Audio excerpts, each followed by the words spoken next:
Yo, what's up, world? Canada's been the cool kid on the block, welcoming international students with open arms.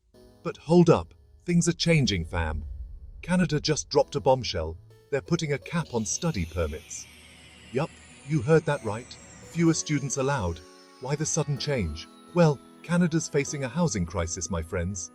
They're struggling to find enough affordable places for everyone, and international students are feeling the squeeze. Plus, the job market's getting competitive, and some folks are worried about too many graduates vying for the same opportunities. So, what does this mean for you aspiring Canucks? Don't freak out just yet. There's still a chance to chase those Canadian dreams.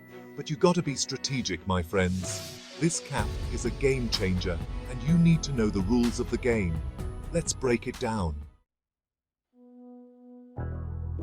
Okay, let's talk numbers. Canada's aiming to reduce study permits by a solid 10% compared to 2024. That's a significant drop, folks. And get this cap isn't a one-time thing. It's here to stay for at least 2 years, covering both 2025 and 2026. Now, the million-dollar question, who's affected? Unfortunately, it's not as simple as a blanket ban.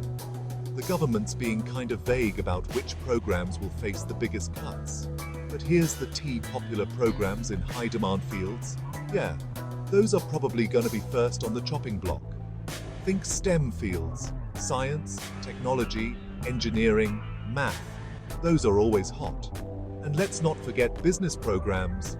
Those are always swamped with applicants. So, if you're aiming for one of these super competitive programs, you gotta bring your A game, my friends. Competition just got real. Alright, so you snagged a study permit. Congrats, you're in the land of maple syrup and poutine. But wait, there's more. Remember that post-graduation work permit, the PGWP? Yeah, the one that lets you work in Canada after you graduate? Well, they're tweaking the rules on that too, especially for college grads. Here's the deal. If you're graduating from a college certificate or diploma program, think 2 years or less, your PGWP might be shorter than you expected. See, before, you could get a PGWP that matched the length of your program. 2-year program? Boom, 2-year work permit. But now, they're considering aligning those permits with the actual length of your studies. So, if your 2-year program is really just 16 months of classes, guess what? Your work permit might only be 16 months too. That's a whole lot less time to gain that precious Canadian work experience, my friends. And that experience? It's gold if you want to settle down permanently. Tough break, college grads. Section 4. Spouse struggles. Work permits tightened. Okay, let's talk about your better half. Your spouse, your partner, your significant other. Before this whole shakeup, if you were studying in Canada, your spouse could often get a pretty sweet open work permit. That meant they could work anywhere in Canada, any job they could find. Freedom, baby! But hold on, the rules are changing there too. Now, they're making it clear that if you're enrolled in one of those shorter programs, you know, the ones with potentially shorter PGWPs, your spouse might be out of luck. Their work permit might be restricted, meaning they can only work for a specific employer or in a specific field. That's a big deal, folks. It limits their job options, their earning potential, their whole Canadian experience. And for some couples, it might make studying in Canada financially impossible. They're relying on 2 incomes, and now one of them's stuck with limited options. Not cool, Canada, not cool. Section 5. Speak up, eh? New language requirements. Now, let's talk language. Canada's got 2 official languages, English and French, and they're serious about making sure newcomers can communicate effectively. So, if you're eyeing that coveted PGWP, the golden ticket to working in Canada after graduation, you've got to prove your language skills. They're introducing new language proficiency requirements for PGWP applicants. That means you'll need to take a standardized language test, think IELTS, CELPI, TOEFL, and hit a certain score. They haven't released the exact scores yet, but don't wait till the last minute, my friends. Start brushing up on your grammar, expand your vocabulary, and practice your speaking skills. The better your language skills, the smoother your transition to the Canadian workforce. Plus, it'll make life in Canada a whole lot easier, eh?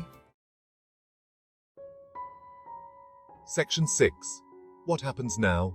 Impacts and concerns. So, there you have it. The lowdown on Canada's study permit shake-up. Fewer permits, stricter rules, and a whole lot of uncertainty. What does this mean for international students? Well, for starters, it's going to be more competitive than ever to snag a spot at a Canadian university or college. And even if you do get in, the path to permanent residency might be tougher.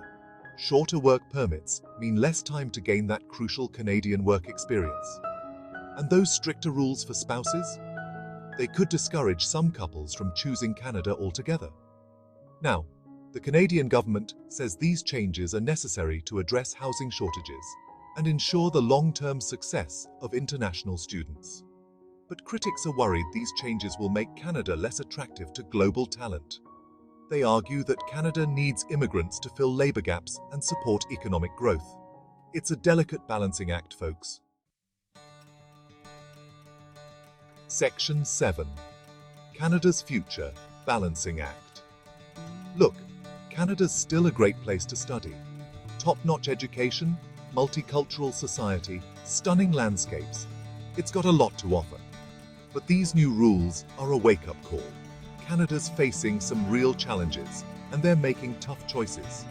Only time will tell how these changes will play out in the long run. Will they help ease housing pressures? Will they create a more sustainable immigration system? Or will they deter bright minds from choosing Canada? One thing's for sure, the landscape of international education is changing, and Canada's at the forefront of this shift. So, if you're dreaming of studying in the Great White North, stay informed, be prepared, and don't give up on your goals. Canada's future depends on it.